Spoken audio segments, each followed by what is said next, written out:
Glória a Deus. Fecha teus olhos, eu quero orar por você. Pai, muito obrigado por essa noite. Obrigado pelo teu amor. Obrigado pela tua graça. Obrigado, Senhor, porque não podemos fazer nada sem tua permissão. Não podemos, Senhor, ir muito longe, fora da tua vontade. Não podemos alcançar coisas altas que não seja, Senhor, dada pelas tuas mãos. Nós sabemos, Pai, que em ti estão concentradas todas as coisas. Por isso nós nos submetemos a ti nessa noite. Nos submetemos debaixo da tua poderosa mão, porque sabemos que no devido tempo tu irás nos exaltar. Muito obrigado, Pai. Muito obrigado. Abre a nossa mente agora para receber sabedoria do alto. Abre o nosso coração para receber entendimento. Alarga, Senhor, a nossa forma de pensar para que possamos aumentar em fé, em graça, em ousadia e em conquistas. Profetizamos que sairemos daqui muito melhores do que entramos, muito mais ousados do que entramos, com muito mais intrepidez do que entramos, com muito mais força para conquistar do que entramos. Declaramos que ainda esse final de semana o reino dos céus vai se manifestar ao nosso favor, os sinais, prodígios e maravilhas irão nos acompanhar e nós seremos respaldados pelos céus. Declaramos isso na autoridade do nome de Jesus Cristo. Amém e amém. Pode tomar o seu assento, pode se assentar. Estou muito feliz de poder estar compartilhando com vocês, cada um de vocês que veio hoje para a nossa segunda aula da série Sabedoria Sem Limites. Eu acabei de pousar em São Paulo, eu estava num compromisso fora e pela misericórdia de Deus conseguimos chegar. Glória a Deus. Quase, mas cheguei. E eu estou muito feliz de poder compartilhar o que Deus colocou no meu coração para hoje. Se você vai anotar, começa a anotar a partir de agora, porque o que Deus colocou no meu coração é para você, é para a tua casa, é para a tua família, é para esse tempo. Presta atenção nisso. O mundo que nós vivemos se move por leis espirituais. Grave isso. Nada, absolutamente nada nesse mundo acontece que não seja respaldado por uma lei espiritual. Mas toda lei espiritual gera uma recompensa. Repete comigo, recompensa. Não existe histórico em toda a criação, em toda a humanidade, de uma pessoa que viveu debaixo de um princípio espiritual e não teve acesso às recompensas que essa lei espiritual libera. Então preste atenção nisso. Todas as pessoas, toda alma, todo espírito, todo cidadão, todo ministro ou ministra, toda pessoa que está envolvida com alguma coisa com Deus e para Deus, tem acesso a recompensas se estiver debaixo do cumprimento de algumas leis espirituais. Ao mesmo tempo, tem muita gente que vem à igreja, ora, gente que participa de campanha, de série, lê Bíblia, faz tudo e ainda assim não tem recompensa de nada. Não tem resultado de nada, as coisas não acontecem. Por quê? Porque a gente mistura mentalmente o que é vir à igreja, o que é fazer parte de uma religião e o que é cumprir uma lei espiritual.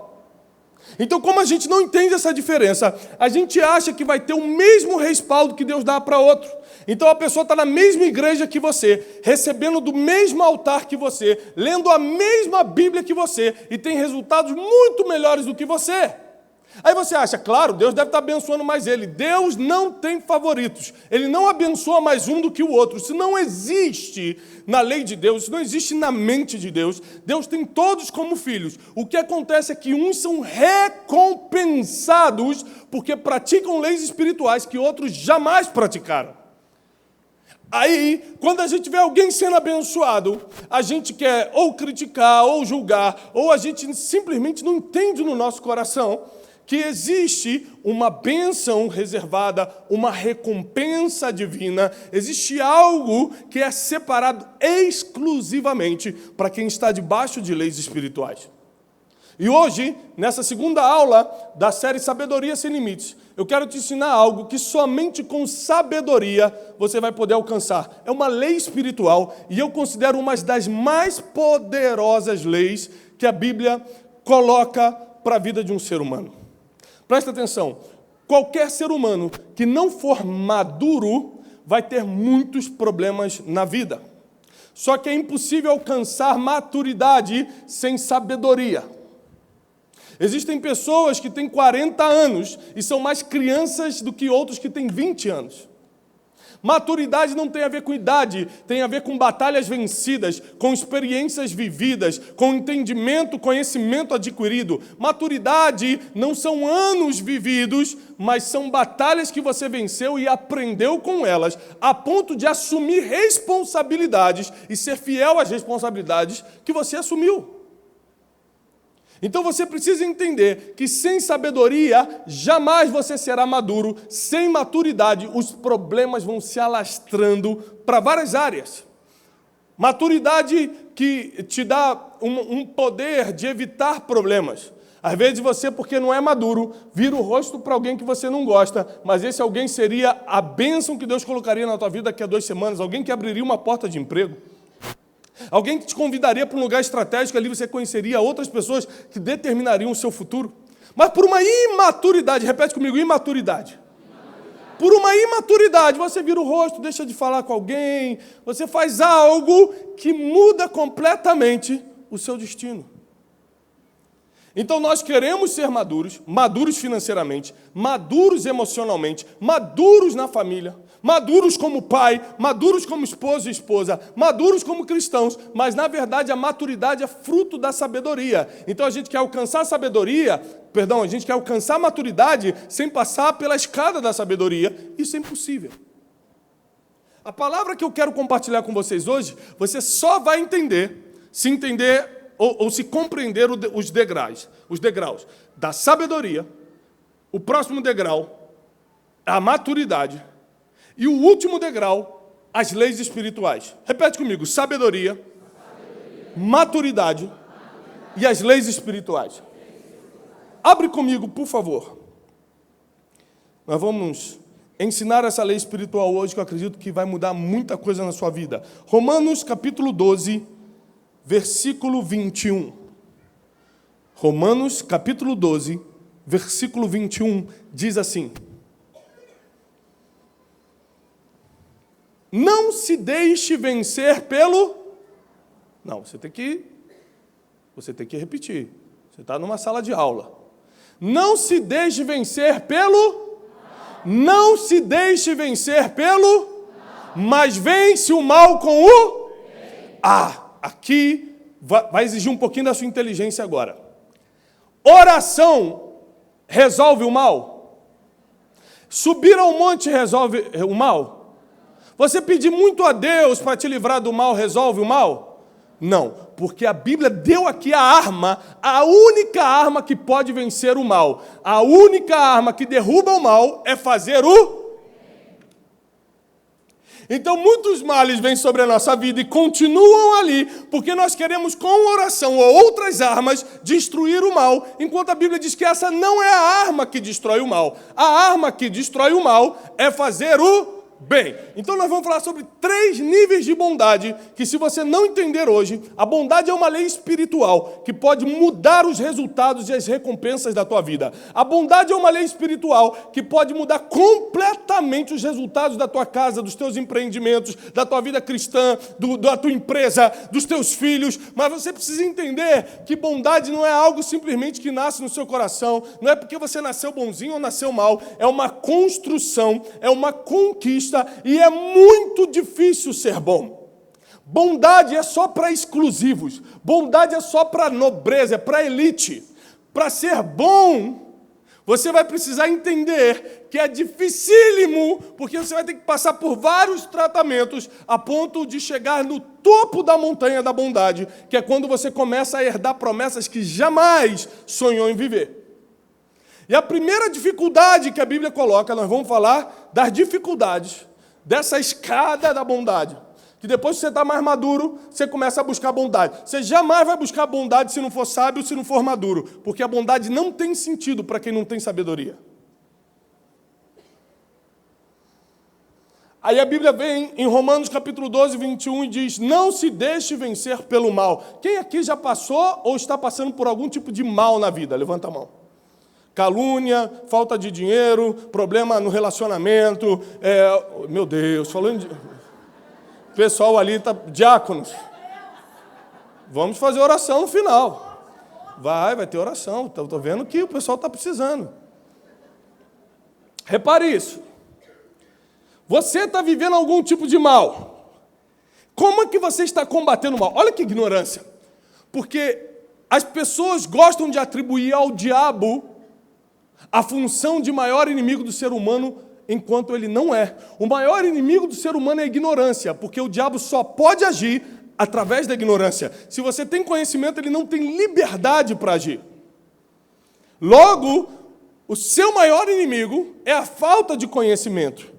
Porque através da falta de conhecimento, o inimigo de verdade, o Satanás, consegue agir na tua vida.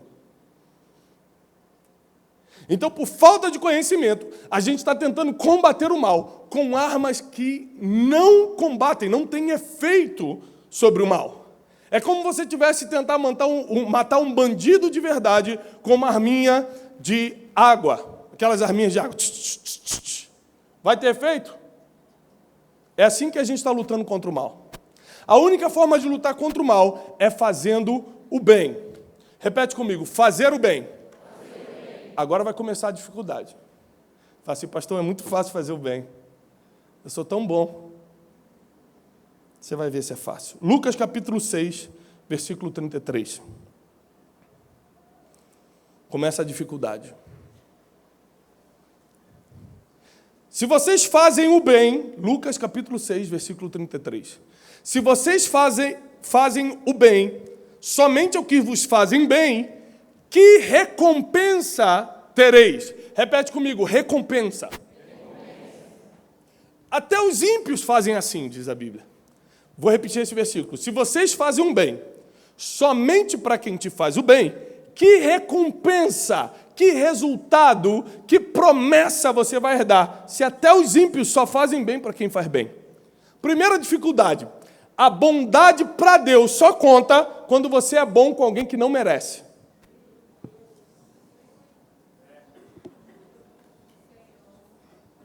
Para Deus ser bom, não é você dar beijo no seu amigo.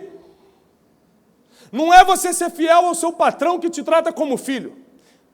Isso é só caráter. A pessoa te trata bem, você devolve.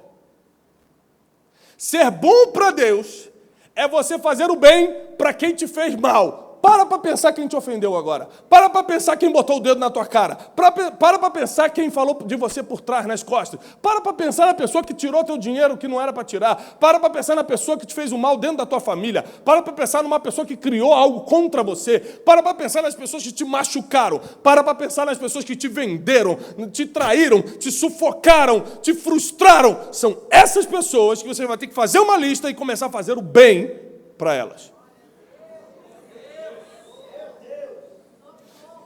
Esses dias ligaram para mim e falaram, pastor Tiago, um fulano de tal me ligou aqui e ele queria muito fazer uma conferência dele aqui na minha igreja. O que você acha dele? Eu falei assim, olha, competente, fala muito bem, tem domínio do assunto. Se eu fosse você, eu levaria. Sabe quem é esse fulano? É o cara que mais me arrebenta pelas costas. É o cara que fala mal de mim. É o cara que nas rodinhas fala, Tiago, já me chamou de endemoniado, já me chamou de anticristo, já me chamou de tudo, tudo que você imaginar já me chamou. Só que a Bíblia diz que eu só posso fazer o bem, que conte diante de Deus, quando eu faço o bem para alguém que me fez mal. Então, em vez de eu falar assim, se eu fosse você, não levava não, hein? Porque, pela misericórdia de Deus, o que eu falar, as pessoas escutam. Se eu falar, não leva não, rapaz. Isso aí é um 7-1. Isso aí quer enganar o povo de Deus. Cara, então tá bom, pastor, não vou levar não. Só que para eu ter recompensa, repete comigo bem alto, recompensa. Para eu ter recompensa que você não pode me dar, que dinheiro não pode me dar, que homem não pode me dar, que um novo presidente não pode me dar, para eu ter uma recompensa de lei espiritual, que é uma recompensa espiritual, que vai gerar frutos espirituais, que vai abençoar a mim, meus filhos e a minha descendência, eu vou ter que abençoar quem me amaldiçoou. Eu vou ter que falar bem de quem fala mal de mim. Eu vou ter que fazer o bem para quem me fez mal, e isso é muito difícil. Mas fique tranquilo, vai ficar pior. Abre comigo. Em Tiago, capítulo 4, versículo 17. Vamos ver se ser bom é difícil, ou é fácil. Tiago, capítulo 4, versículo 17. Quando eu escrevi esse livro, eu estava bem inspirado. Diz o seguinte: aquele que sabe, repete comigo, aquele que sabe. Mais alto, aquele que sabe. Aquele que sabe fazer o bem e não faz, comete pecado. Deixa eu fazer uma pergunta para você. Quem comete pecado vai para o céu? Deus respalda quem fica em pecado? Você consegue associar bênção divina, recompensa divina, lei espiritual com pecado? Tem associação? Não. Aí você acha que pecado é o adúltero, é o ladrão, é o traficante. A Bíblia diz que se você sabe fazer o bem e não faz, você é pecador igualzinho eles. Porque é o mesmo inferno para todo mundo. Não tem inferno para o adúltero diferente do inferno do mentiroso, diferente do inferno daquele que não fez o bem. É o mesmo inferno para todo mundo. E a Bíblia deixa claro, e a gente está só no Novo Testamento para você não vir com história que é coisa da lei. Estou só no Novo Testamento. A Bíblia diz que se você sabe fazer o bem e não faz por quê? Porque está nervosinho com a pessoa, porque não quer honrar quem te feriu, não faz porque não está afim, está com preguiça, não faz porque acha que a pessoa não merece, como você merecesse a salvação de Jesus Cristo na cruz por você. Se você sabe fazer o bem e não faz, você comete pecado. Ou seja, se fazer o bem fosse fácil, um versículo dessa magnitude não estaria na Bíblia. Ao ponto de dizer que é obrigação daquele que se diz filho de Deus, daquele que se diz discípulo de Jesus, daquele que se chama cristão, fazer o bem. É obrigação. Não é uma opção você ser bom ou boa. É uma obrigação. É uma lei espiritual que você tem que cumprir sim ou sim, senão não tem acesso às recompensas espirituais. Fique tranquilo que vai piorar. Abre comigo em 2 Reis, segundo livro de Reis, capítulo 5. E eu prometo que essa é a última piorada antes de começar a melhorar. Depois melhora, depois daqui melhora. É um texto muito famoso, que diz assim, segundo livro de Reis, capítulo 5. E Naamã, capitão do exército do rei da Síria, era um grande homem diante do seu senhor, e de muito respeito, porque através dele, Deus dera livramento aos sírios. Isso aqui é difícil para o crente compreender. Sabe quem era a Síria? O inimigo de Israel. Sim, Israel, a nação de Deus, o povo eleito, escolhido, a nação de Deus na terra, tinha alguns inimigos. Nessa época, o principal era a Síria.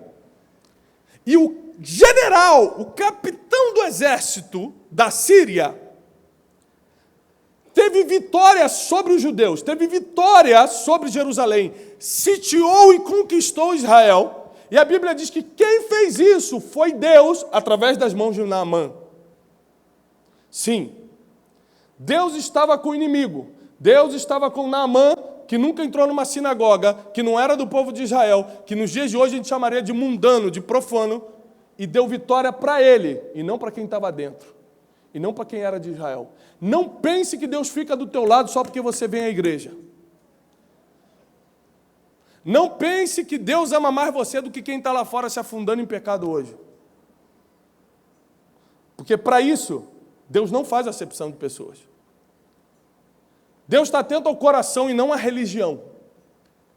Então o coração de Naamã chamou a atenção de Deus de alguma forma, que ele começou a dar vitórias para Naamã e não para o povo de Israel. E Naamã era um homem valoroso, um herói valoroso, final do versículo 1, porém ele era leproso. Saíram as tropas da Síria da terra de Israel, ou seja, Síria conquistou Jerusalém, imagine isso aqui comigo como se fosse um filme na sua cabeça. As tropas, o exército da Síria invade Israel, conquista Jerusalém, sitia a cidade, conquista tudo, mata muitos judeus, devora tudo, acaba com tudo, e agora chegou a hora da retirada, já não tem mais nada para roubar, não tem nada para saquear, já matou quem tinha que matar, já sequestrou quem tinha que sequestrar, agora as tropas da Síria começam a bater em retirada da terra de Israel, mas levaram presa, escrava, uma menina que ficou ao serviço da mulher de Naamã. Imagine, uma menina, então quer dizer que ela tinha menos de 12 anos. Uma menina com a infância roubada. Uma menina que teve que ver seus pais serem mortos, senão ela não seria levada. Uma menina que viu a cidade santa, a cidade onde Deus falou que habitaria, ser destruída pela mão de um inimigo qualquer. Uma menina que teve seu emocional devastado. Teve seus sentimentos congelados, porque agora ela já não vivia na casa com o papai e com a mamãe, mas estava sendo levada algemada como escrava para uma nação de língua diferente, de Deus diferente, de cultura diferente. Uma menina que sofreu dores que talvez você nunca tenha sonhado em sofrer. Que viu morte, que viu rejeição, que sabe o que é escravidão, o que é privação, o que é abuso. Uma menina que viu de tudo, ainda criança. E para quem não sabe, o que você vive na infância determina as suas ações e reações emocionais na fase adulta. Essa menina vai para a Síria como escrava. Deixa de ir para a escola, deixa de comer à noite com os pais, para agora ficar lavando o banheiro para as pessoas, não tem hora para dormir, não tem hora para acordar, está como escrava, o que manda fazer tem que fazer. E a menina ficou a serviço da mulher de Naamã. Versículo 3.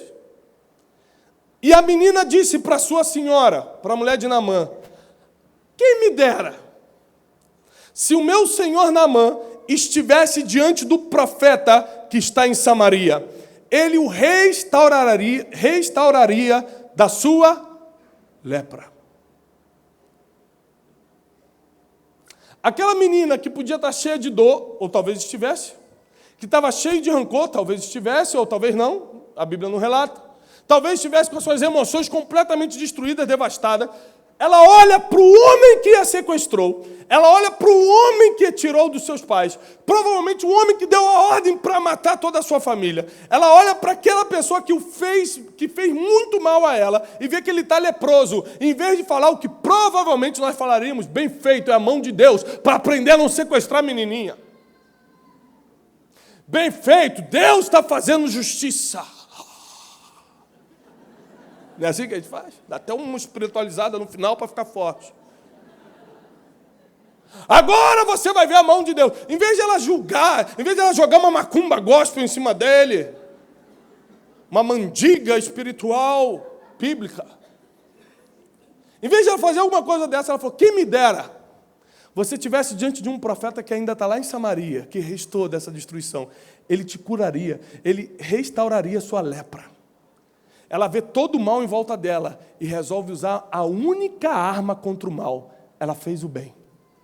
Ela deu uma informação que levou aquele general da Síria a ser curado quando tomou 7 banhos lá no Rio Jordão.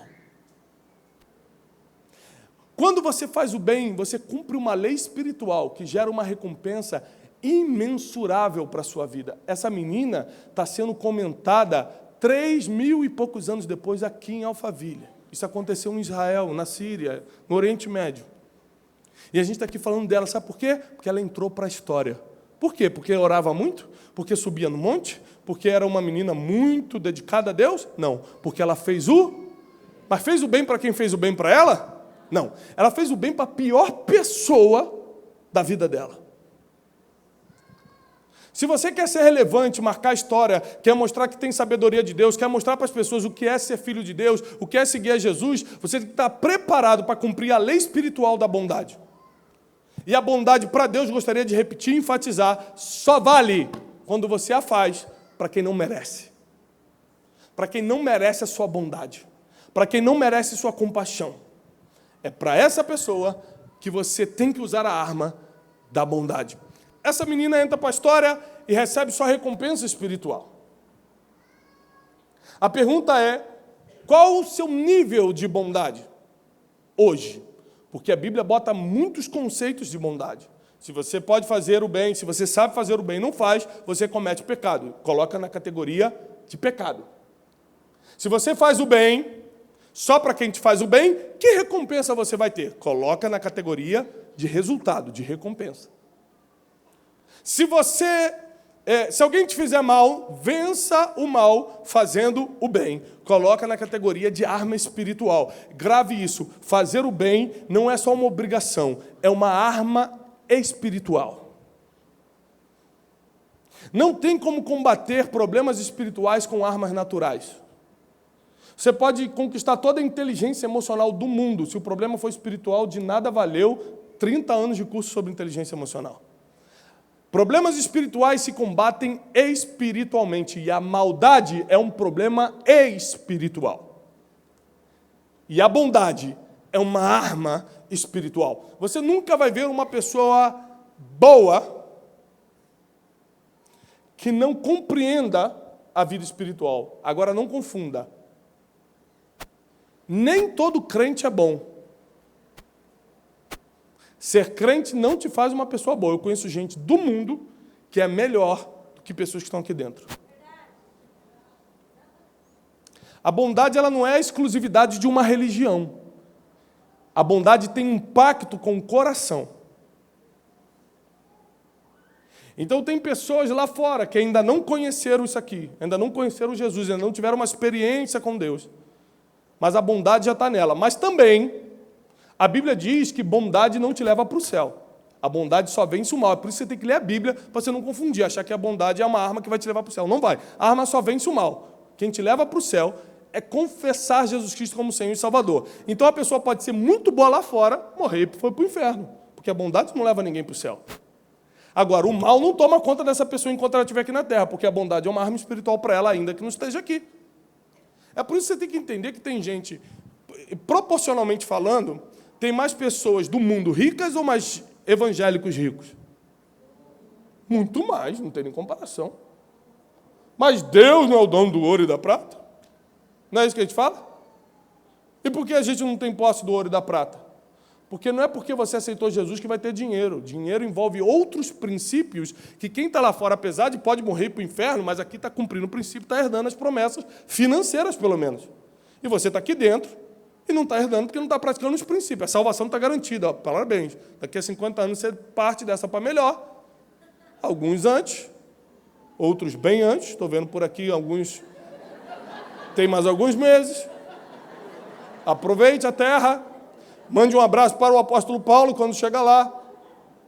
Mas, na terra vive uma vida miserável. Só conquista a salvação.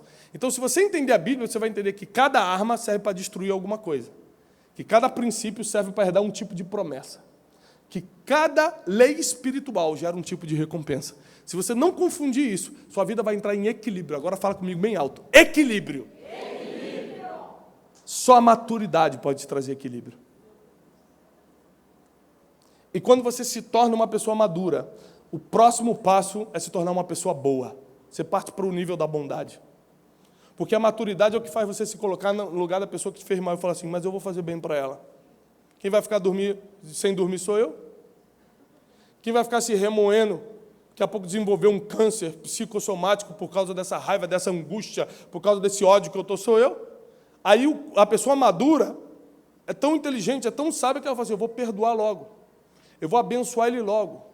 Ele me roubou, eu ainda vou dar uma oferta para ele. Para eu tirar isso, não tem a ver com a outra pessoa, tem a ver com a tua saúde emocional e espiritual. Tem a ver com o teu crescimento. O juiz é Deus, quem vai tratar com quem te fez mal é Deus, não é você não, fica tranquilo. Ele sabe tratar com cada um. Nós só temos que usar a arma da bondade para combater qualquer mal que nós estamos vivendo hoje. Se o teu problema é na família, um mal na família, usa a bondade para combater isso. Se o teu problema é espiritual, usa a bondade. Se o teu problema é emocional, se o teu problema é financeiro, seja bom financeiramente. Invista em pessoas. Seja um ofertante com alegria. Faça coisas em que Deus e o mundo espiritual e as pessoas vejam que você reage sempre com bondade.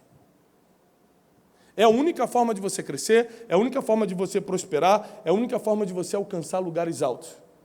Eu não conheço uma pessoa que foi relevante e marcou a história que não fosse boa. Presta atenção nisso, para você entender claramente. Adolf Hitler, foi um bom líder? Excelente. Poucos líderes no século XX foram tão bons, tão exímios quanto Hitler. Ele conseguiu convencer uma nação inteira, e uma nação inteligente, uma nação rica. Ele conseguiu convencer a Alemanha a matar judeus. Só para você ter uma ideia de como ele era bom, de como ele era persuasivo, de como ele era um administrador, de como ele era líder. Agora, Hitler era uma boa pessoa? Não. Então você nunca vai ver uma pessoa ser relevante sem bondade pessoal. Ele pode ser bom profissional, ele pode ser um bom líder, ele pode ser bom do dinheiro, ele pode ser bom em alguma coisa. Boa pessoa jamais será. Martin Luther King era um bom palestrante, falava bem? Era um bom negociador? Era uma boa pessoa? Quem foi mais relevante na vida das pessoas, Hitler ou Martin Luther King?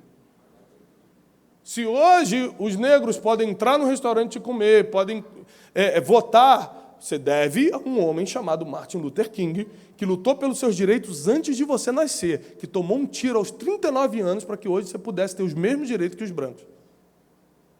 Quem foi mais relevante? Com quem você lembra com glória? Luther King ou Hitler? A bondade pessoal. Quando você desenvolve um nível de maturidade ao ponto de fazer bem. Lembre-se que Martin Luther King apanhava dos brancos quando fazia as suas caminhadas e mandava os negros não reagirem. E uma das frases dele era: nós venceremos o mal com o bem. Quem venceu? O bem. Por que você ainda quer reagir o mal do jeito que você quiser? Porque você, de uma vez por todas, não assume a única arma que pode destruir o mal para sempre na tua vida. Por que você não muda hoje? Por que você não cresce hoje? Por que você não amadurece hoje a ponto da bondade ser a única opção para você, a partir de agora, começar a viver essa lei espiritual que gera recompensas inimagináveis para a vida do ser humano? Eu não tenho dúvida, eu gostaria de dar um testemunho pessoal. Muita gente me pergunta, eu estava numa reunião agora no Rio de Janeiro, com centenas de pastores, e muitos pastores que não me conheciam pessoalmente vieram conversar comigo e falaram assim: o que você pode dizer para mim assim rápido, que é o motivo de você estar no altar, o motivo do que Deus está fazendo? Eu falei: pastor, tem tantas coisas, mas uma das coisas que eu tenho certeza que me colocou aqui, que me colocou na posição de relevância, que pela misericórdia de Deus Ele nos colocou, é porque eu nunca paguei o mal com o mal. Porque no processo de crescimento, muitas pessoas me fizeram mal. E eu nunca revidei. Na minha casa, minha esposa está aqui, a gente nunca parou numa refeição nossa para falar mal de alguém que estava fazendo mal para a gente. A pessoa estava detonando, a gente estava jantando. Porque como eu ensinei na semana passada, o orgulho, que é o maior inimigo da sabedoria, faz você perder tempo ao invés de estar desfrutando. Então hoje, depois de semana passada você descobrir o maior inimigo da sabedoria, você precisa descobrir a escada do sucesso segundo a sabedoria, segundo as leis espirituais. Sabedoria, maturidade, leis espirituais. As leis espirituais vão gerar recompensas que você nunca imaginou receber. E a primeira lei que eu quero te ensinar, que eu quero deixar registrado para vocês nessa aula, nesse dia de culto, nessa reunião, é que a bondade é a única arma contra o mal. Eu quero que você feche os olhos, imagine agora algum mal que você está vivendo ou viveu recentemente, ou algum mal que você acha que vai sobrevir sobre a sua vida, o cenário já se armou. Para pensar agora, vê o que Deus vai colocar no seu coração. Você precisa imaginar esse mal agora, para poder focar na arma que você vai obter para combater o mal. Seja o que for na família, na vida financeira, na vida emocional, na vida sentimental, se for na saúde, se for ministerialmente, seja o mal que for que você estiver vivendo agora. Agora é o momento de mentalizá-lo, de lembrar o que é isso, o que representa esse mal, dá um nome para esse mal. É orgulho, é falta, é dificuldade financeira, é separação, é doença, é vício. Qual é o mal que está te segurando? Pensa nesse mal agora, porque a única arma que vai destruir isso que está na sua mente agora, esse nome que está saltando na tua mente agora, a única arma que vai destruir isso chama-se bem. Fazer o bem a quem não merece, fazer o bem para quem não era para receber, fazer o bem para quem te fez mal. Você vai mostrar um nível máximo de sabedoria para Deus e para os homens quando começar a fazer o bem a todos. Quando começar a usar essa arma espiritual. E eu quero orar aqui na frente, eu quero profetizar somente sobre as pessoas que lembraram, enquanto eu estava ministrando, você lembrou de pessoas que você poderia ter feito bem e não fez. Pessoas que por raivinha você deixou de abençoar. O Espírito Santo foi colocando no seu coração situações, pessoas, lembranças de que você poderia ter ajudado, você poderia ter feito bem e não fez. Essa é uma noite da gente se reconciliar com Deus, da gente fechar essa brecha, porque aquele que deixou de fazer o bem cometeu o pecado. Nós vamos fechar essa brecha na nossa vida, para que Deus possa nos levar para o nível máximo de sabedoria.